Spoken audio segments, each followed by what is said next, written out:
What's up YouTube? This is 4th Star TCG, and today I'm going to be talking to you guys about how to submit your Pokemon cards to PSA, or Professional Sports Authenticators, to be professionally graded. I've got a lot of comments about this on my videos asking me, oh, what are these PSA graded cards, how do I do it? So I figured it was about time that I made this video. So, without any further ado, let's get into it. So let's say I wanted to submit this Smeargle card. My camera will focus in on it. There we go. This Smeargle card to be professionally graded. Looks pretty cool. But, I mean, I wouldn't actually submit this card to be graded. But first thing you need to do, put it in a sleeve. I use just Ultra Pro penny sleeves. They work really well for sending cards in to be graded. The cards are easy to get out of the sleeve. You can see here they're easy to put in, easy to get out. It protects the card, and there's very little risk of damage when you're putting the card in. Next thing you want to do is put the card into something called a semi-rigid card holder. I use Card Saver 1s or something like that. You can also get Ultra Pro versions of these, but these have an opening at the top where you can open up and put in the card. So you slide the card in there like that, and there you go. So now your card is ready to be submitted in a sleeve and one of these semi-rigid holders. So that's all you need to do for sort of prepping the card. Next thing you need to do is either fill out this submission sheet, this PSA submission sheet, and really go and purchase your grading. So one thing you can do is, for example, since I grade a lot of cards, like for example, this is the stack of cards that I have that I'm going to be grading next. In my next PSA submission, you can see all of these cards. A lot of cards. If you're sending in a lot of cards, I'd say maybe more than 10 or 15. And if you anticipate wanting to grade more than 10 or 15, I would highly recommend getting a PSA membership. Those range from, I think, $110 to $190, and the only difference is the amount of free card grades that you get.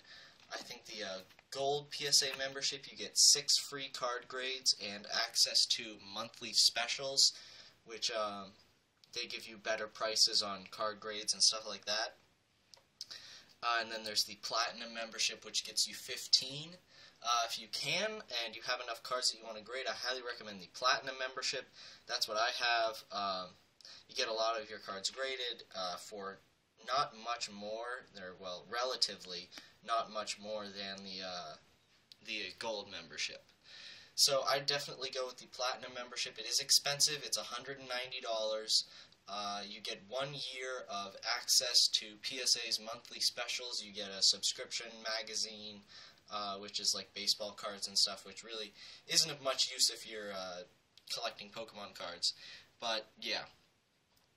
So once you have decided which membership you're going to get, you need to fill out the submission sheet. And if you're only submitting like 2 or 3 cards, it's not financially viable to buy a $100-something membership. These submission forms are your friend. So what it has here is, my camera will focus in on it. It has this table here, which is a little hard to understand, but I'll fill you in on what it is, basically. So here it is. Under quantity, or QTY, you just put how many of the cards you're submitting. Usually it's going to be 1. I'm submitting like 1 Primal Groudon EX Full Art. And under Sport, you're going to write NS for non-sport. That tells them it's not a sports card, not to send it to their sports department. Card company, I usually write Pokemon in here. The year of the card, this all needs to be filled in. The year of the card can usually be found on the bottom like for example on this Smeargle, if my camera will focus in, you can see it right there, copyright 2006, Pokemon/Nintendo/Creatures/Game Freak. That is the year of the card. So that's the year of the card. Year right there, you would put in, for this Smeargle it would be 2006, and then the card number. Again, you look to the bottom of the card. With Pokemon cards, it's on the bottom right hand corner. Again, if my camera will focus in, you can see it there. That is 006. Focus is absolutely terrible, but yeah, just trust me, it's 006 on this Smeargle. It's a little difficult to see on some Pokemon cards. On newer cards, like, for example, this Primal Groudon EX Full Art, you can see it a bit easier on the bottom. If my camera will focus in, there you go, 151 out of 160. You only want the first number. You only want to put the first number into this card number space. So for the Primal Groudon, it would be 151, and for the Smeargle, it would be 006. The card name, you just write the card, the name that is in this box right here on Pokemon cards, at the top box. So I'd write in, if I was submitting this Primal Groudon, I'd write in Primal Groudon EX. If I was submitting this Smeargle, I would write in Smeargle on the top. Now, even if it's a Japanese card, write in the English name. If it's a Japanese card, put in the English name, because PSA labels their cards in English, of course. Current certification number, you don't need to worry about. That's really, it says reviews, reholders, and crossovers. That's only if you're doing special types of grading, like you're submitting cards that you think deserve a higher grade. You want your old cards to be put in a new PSA case or something like that.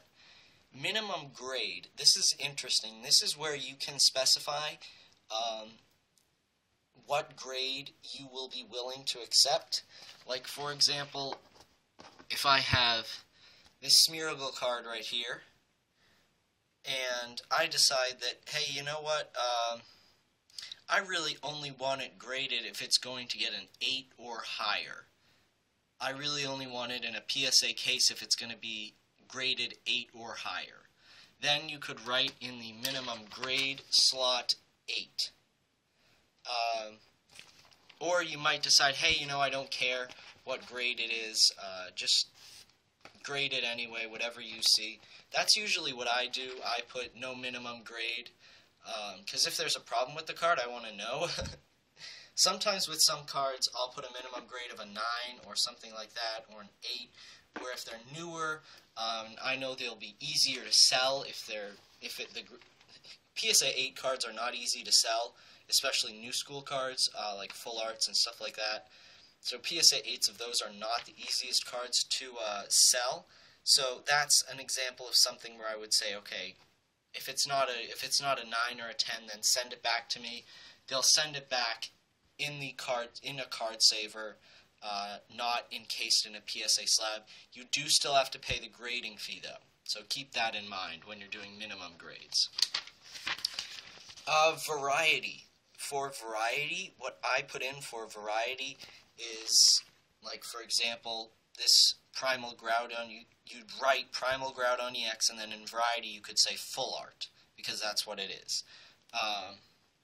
For example, let me see if I have any interesting cards here. Here's this weakness policy.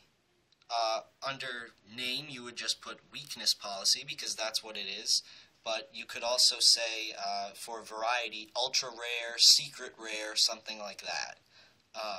And PSA will check that with their system, and they'll put in whatever designation they have for that card. PSA has their own system internally. They usually record all of the cards they send in, or they get in. So chances are somebody submitted a card before you, they have it in their system, and it won't be, and they know what they're doing, so even if you make a little mistake on this sheet right here, you should still have your card graded. I mean, that's what you pay them to do. So next, for declared value, you just write in the value of the card. I usually overestimate the value of the card, unless you're doing some sort of crazy submission where like the cards can't be worth more than $100 and you have like some gold stars you want to send in or some Neo Shinings. Yeah, I usually overestimate the card by about 20 to 30%. So, for example, if I was submitting this Primal Groudon EX Full Art, which I'm not, because not in the best condition, straight out of the pack though, which kind of stinks. But yeah, so this Primal Groudon EX Full Art, if I was to submit it, for the declared value, cards, you can probably get it on eBay for about $25, but I'd write in something like maybe 45 or 40 or something like that, just because it is really hard to get cards in mint condition, and if they're in condition, cards that are PSA gradable are not easy to find, especially with new English cards. A lot of them, just straight out of the pack, aren't even 9s, so that makes it really difficult to find mint condition cards, and when you do, they're worth more.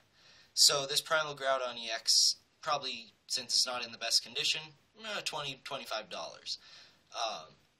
But since it's worth more, if it gets lost, I want to be paid back more from PSA if there's any issues, if the card gets, if they mishandle the card.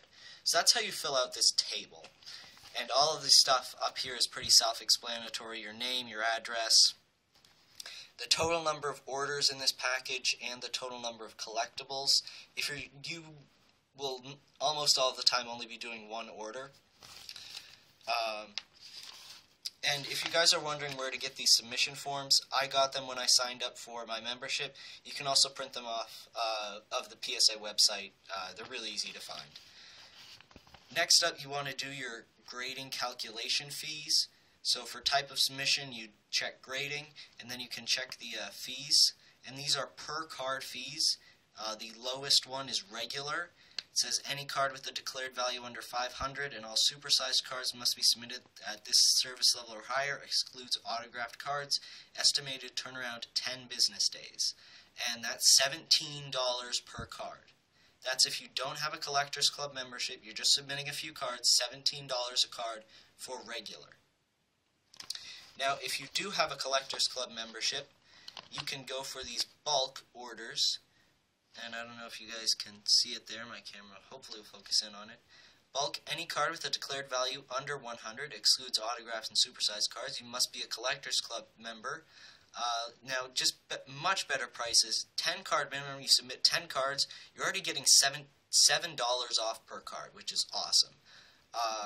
And of course the savings does go down. 50 cards, you're only getting $2 off of the 10, and the turnaround time goes up more. But usually the less you pay for cards, the longer it takes to get them back, which is kind of, it's good and bad, because by the time you get your cards back, they might not be, there might be more that have been graded that might not be as in anymore. The market for PSA cards like that might be less active or something like that. So you really want to judge when the best time is to have your cards back. If you're looking to resell, if you just want them for your own collection, go with the least expensive grading service, because you don't, unless you really want to overpay for time. So that's basically it. The only thing that I would go over in depth more with you guys is packaging up your cards. Once you have a bunch of cards that you'd like to submit to PSA, you've filled out all the sheets, you've done all that, you've got all your cards here in your card saver, I would wrap them in bubble wrap, wrap it all up in bubble wrap, throw all of your forms in.